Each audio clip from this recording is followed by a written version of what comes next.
So we're going to work on this. Get a notebook or a pen or start typing on your computers or whichever you're comfortable with. Okay.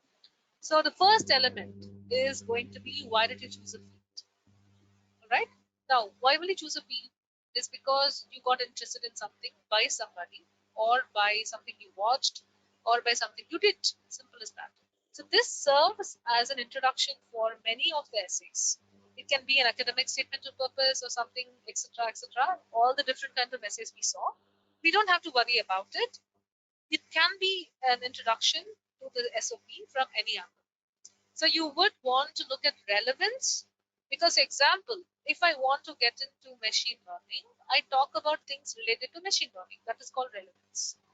Now, I can also talk about things about, say, probability and statistics, which is still related.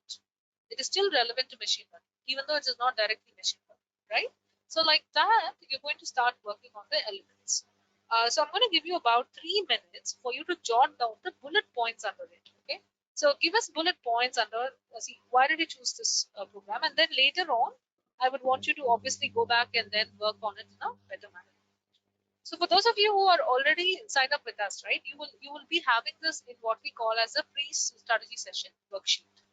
Okay. Along with the SE questionnaire, there's something called as a pre-strategy session worksheet, which will ask you some of these questions in addition to a few other questions. Okay. So let's work on this element, and please let me know if you have any questions. So what do I expect? In another 2-3 minutes, I expect you to share with me some of the bullet points about the reasons why you picked up the field. Okay, the field of study being like whatever you intend to study, in the area of specialization that you intend to do. Okay, and if you have any queries, you can always ask me in the chat. So I'm going to go on mute for a couple minutes. All right, how are we going? How is it going, folks? So I hope that I have been getting your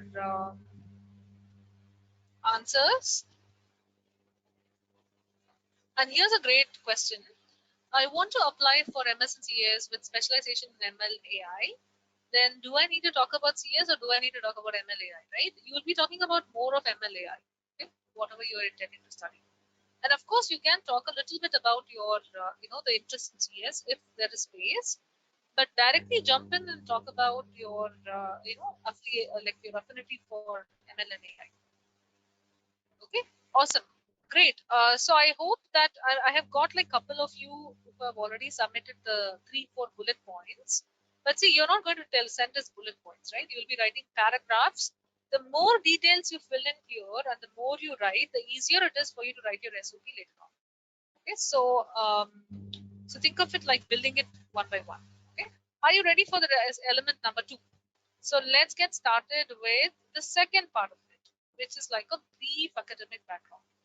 Now, the brief academic background, um, it is like, if you look at my the screen here, it can be anything from here. See, for example, you could have got like a very great transcript. You are a person who's a topper, etc., and so on, right? That's something you can talk.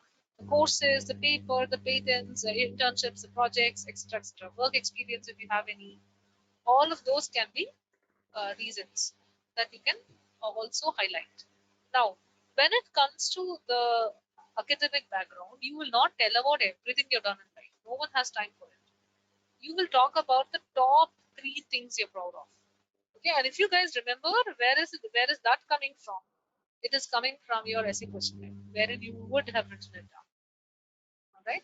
So now you see like where things are tying up for you. So there are going to be things where by the way, we make it so easy for you. So right now, focus on the element number 2. Quickly jot down what do you think are highlights in your academic and professional background. Professional meaning you would have had an internship, right? Some kind of corporate exposure, industry exposure. So whichever that is, talk about it. Right, I'm going to give you another 2 minutes to quickly jot down only the bullet points for it. So when I say 3 achievements, so small bullet points, project number, this project, this thing, and all that, and you can definitely share it with us so that we can tell you whether it's in the right direction or you have to change things. Okay, super. So let's get started with that, and here we go on the 2 minutes. Okay, great. I think a few of you are sending it in.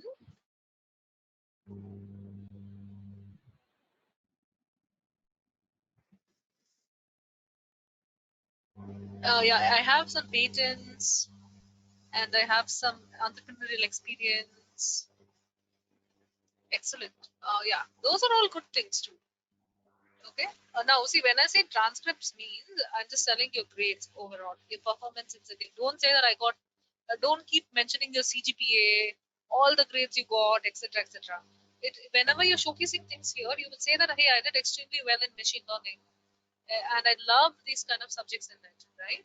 And I feel that it's one of my. It was one of the toughest courses, and I was the only person to have got an A plus in it. So that kind of an achievement is what we're talking about. Right? Cool. So now we move on to the other element, and this element I'm not going to ask you to like work on it, but more so to just tell you about how to think about it. Short-term goals, long-term goals, anybody and everybody is going to ask you in some form or the other. And in fact, if they don't ask you, you can always use it to showcase as a reason for doing the masters. Okay, you're always doing the masters because you think it's going to help you to achieve something. And there are some goals. Some of you might have concrete goals, some of you may not have it yet. But short term is very simple. Something that's going to happen immediately within the first 3 years of your career as soon as you pass out of the masters. Long term is something more long term, like about 5 to 10 years and so on. So for this one, we already have discussed before. You should look at what are the possibilities, what are the options that are available, what do you get, and then talk about it. So for some of you, it might be getting back to academia, like a PhD or something. For some of you, it might mean like obviously going to the industry, like a particular role. So always the dream role is in the FANG, Facebook, Amazon, Apple, Netflix, and Google. No, that's where you want to find jobs, and then of course your Microsoft and others as well. So think of it that way. Always think about what is the role you want, what kind of things would be useful, and then go for it. Then comes the other elements.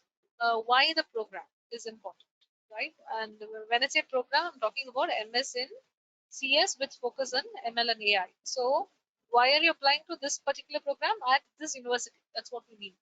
Again, so here you can talk about faculty, and this is exactly where your research worksheet comes in handy.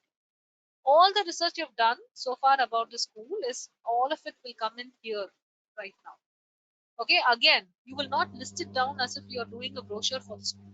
You will not say this faculty is there, he does this research, this center is there, they do this research and all that. It doesn't really make sense. You're going to tell about what interests you about that. Yes, the faculty is there and he is doing all this research. What is it that interests you about it? Why are you interested in it?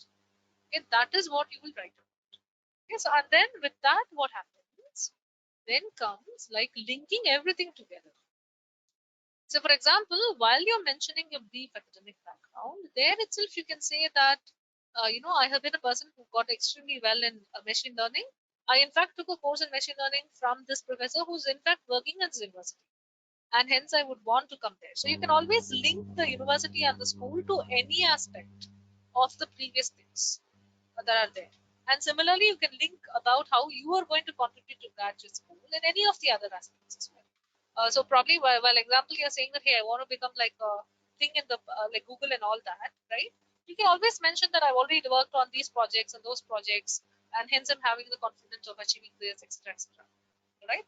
So talking about the university and everything else is going to be together as a whole story, and it's not like element by element by element. Right? So even though we are like working on it that way, what happens is it all combines together to form a good story. So this is like typically we encourage about 100, 800 words to 1,000 words if they're not specifying it. So what do? We help you get the structure. We help you decide what is the content that goes in.